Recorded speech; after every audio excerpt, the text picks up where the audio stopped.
Kawungezi kalero mulamwa tugenda kutambulira ku nsonga z'abakozi era nyina omukulu Emmanuel Kato Batemyeto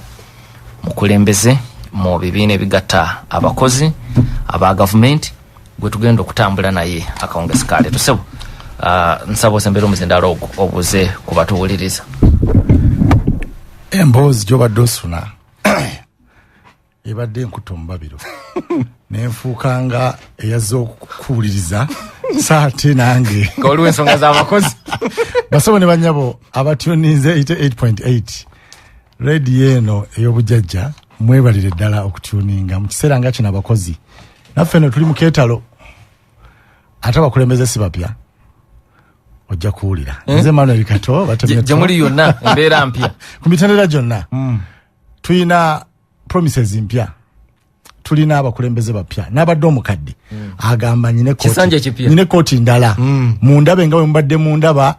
kajja bajjutuka mulina okutegeera nti ebintu byakyuse naye bakozi bannange mwenna bali eyo nsanyuse nnyo okuba nti ate tugenda kwogerezeganya ne Dr. ono nga twogera ku nsonga ezitulumanga abakozi b'eggwanga lino koze ekibiina ky'okulembera bakiyita batya kibiina kyaffe bakiyita Uganda Government and Allied Workers Union obukulembeze obw'okuntikko nabwo mulamu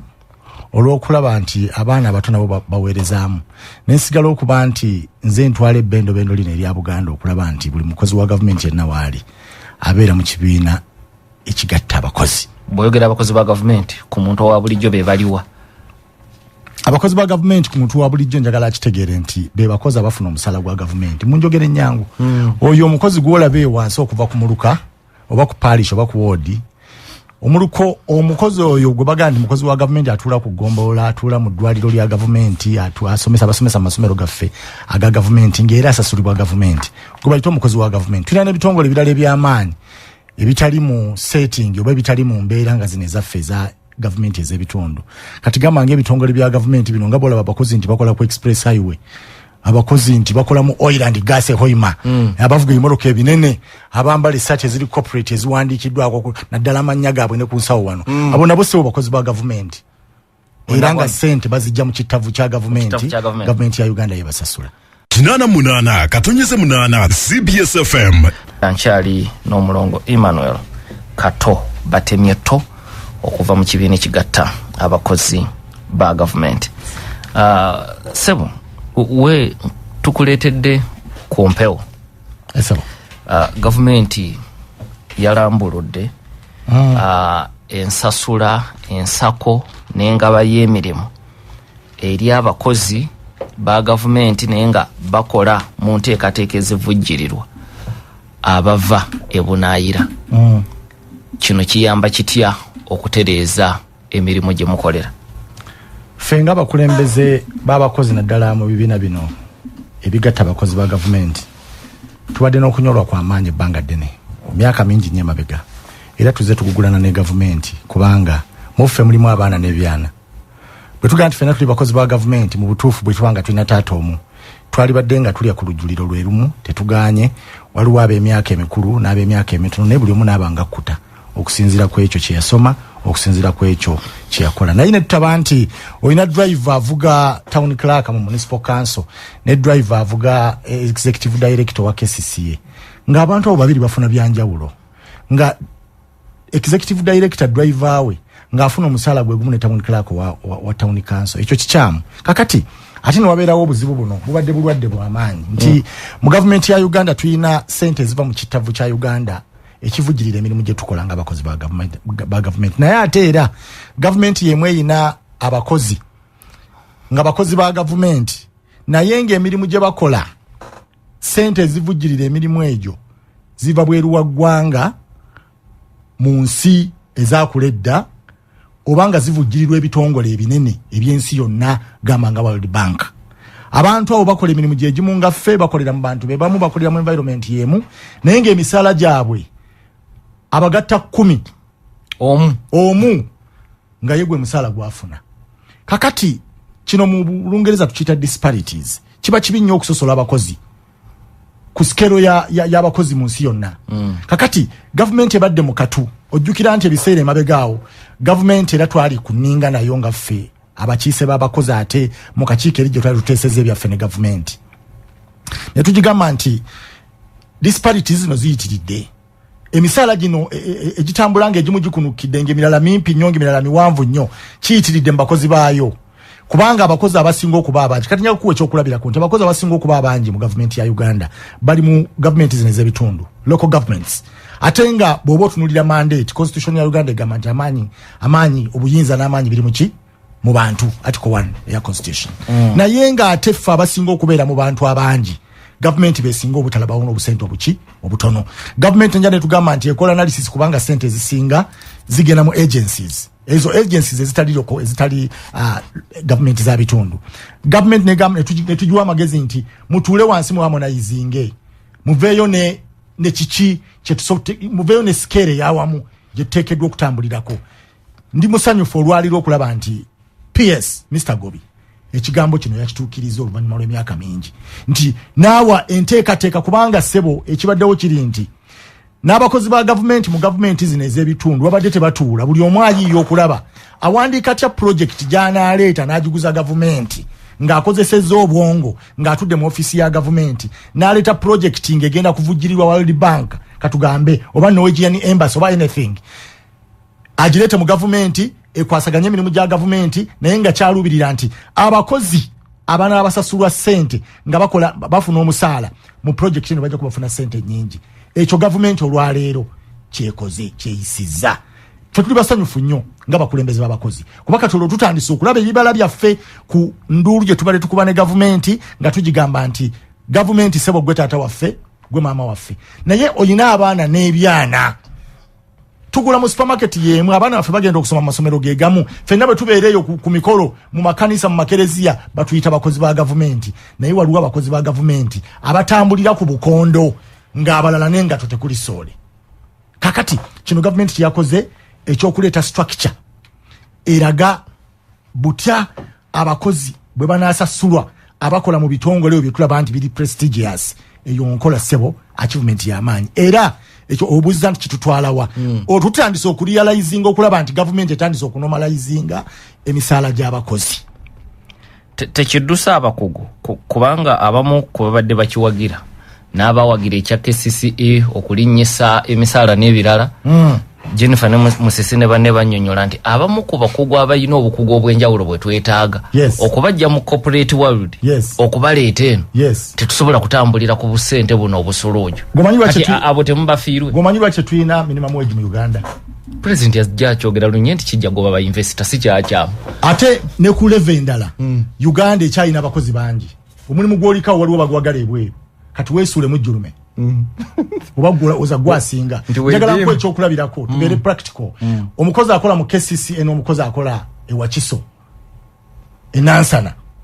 oba ekira tebalina challenges zezimu gwoba olaba Kampala City Council Capital City Authority yanjawulo nnyo n'enansana njagala abakozi abaliyo bankwate bulungi sigezaako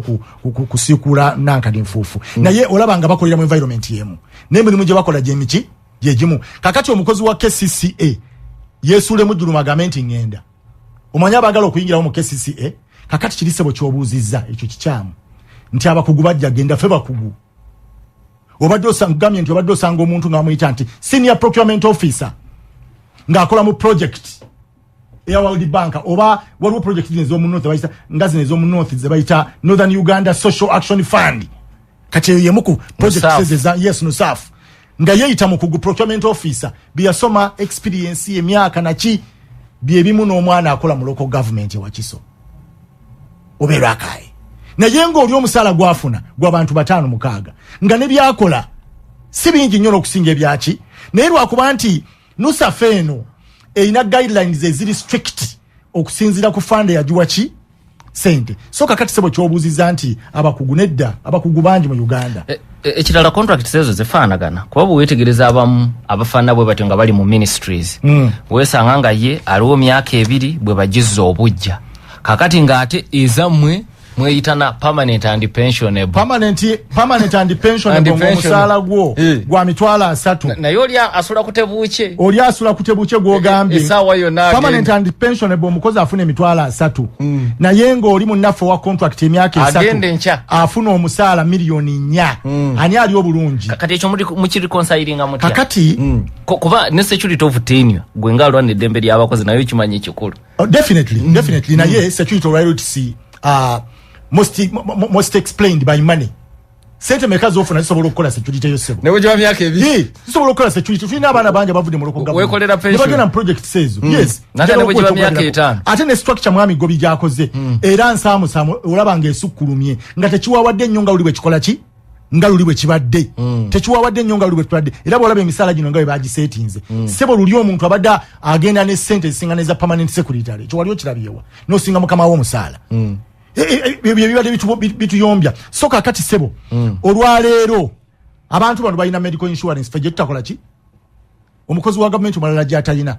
abantu bano balina NSSF eyamaanye nyenene kubanga NSSF it is calculated from your salary ne mu government yebakolako tukolako naye muganda wange ebyene waffe bikyali bizibu era tukyali kuninga ne government nakano kekoze kiringa kuteeka mpeke ya sukali mu binika y'obuugi kakyali katono nnyo naye lwakuba ntulaba nti tuli ku lugendo olututwala ku buwanguzi bwaffe etandise ekisanja kino kitandise bulungi gye binaggwera nga tulina harmonized salary structures mbakozi ba government ate era tetujja kussa mukono kubanga twalabye ebintu bino ndala ekisanja kino sebo kyatulaze ebintu bingi tumanya akutaka abakulu tebannalayira nga tebannalayira twalabye omuntu akutaka sala keeki tetukyalimbibwa Minister Jakulimbe, PS Jakulimbe. Kuruno tugenda kupushinga paka kumukulembeze wegwanga. Kubanga ebintu bina yino kubitegeera. Bwe twogera PDM, goloza anti bano bawo musala gwa sente omungi. Beba implementinga PDM bakozi ba government abawansi, abasokerwako mu miruka. Tulifenna kakati abakozi ba government abo olaba anti government eno yayimirira ku PDM okufuna obululu obungi. Bonna bwe yafuna. Kakati bano twagala tubabuze nti economy y'eggwanga lino bagitwalawo bano ab'emisala emingi. Okujjako kumaganya government sibalumba naye twagala harmonized salary structures mu government ya Uganda ogambye ku kya pension nawo temunnamatira pension tuina reform empya nti luli pension obadde okola nga tomanyi na sente mekazi olinayo era njagala okubulya nti emisango ba pensioners gye balina against the government of Uganda olwaleero mingi nnyo lwaki system tebaddeewo ngeri streamlined omuntu namala omuntu ali ku pension namala emyezi 3 enanga tafunanga pension ye ngali myaka 7 naye ngagamba sente zange gyeziri kati ekyo kyavuddewo reforms etulina era ze twebaliza government nti pension yaffe egenda kubeera nga NSSF sente zolinayo zikola ki